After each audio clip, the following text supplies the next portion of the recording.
আজিকালি ইমান মন মাৰি থাক? নহয় অ'। আজি 2 দিন হ'ল তাই না মোক খবৰ আছে না মেছেজ এটা হৈছে।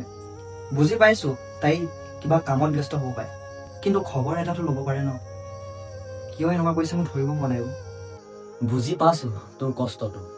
তাই জানো তোক সঁচা ভাল পায়? তই যেন তাইক ইমান ভালদৰে পেলাইছ। অঁ বে, বহুত বেছিয়ে ভাল পাই পেলালোঁ মতে।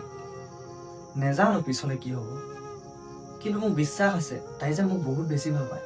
মোৰ এনেকুৱা অনুভৱ হৈছে যেন আজিকালি এই সমাজত এই সঁচা ভাল পোৱাটো একো মূল্যই নাইকিয়া হৈ গৈছে। তই ঠিকে কৈছ বে। আজিকালি এই সমাজত যেন আমাৰ সঁচা ভাল পোৱাটো একো মূল্য নিদিয়া হৈ গৈছে। সেই ৰাধা কৃষ্ণৰ পবিত্ৰ প্ৰেম যে এতিয়াও জীয়াই আছে, সেয়া আমি আমাৰ দুয়োটাৰে প্ৰেমৰ জৰিয়তে সমাজৰ আগত প্ৰমাণ কৰি দেখাওঁ।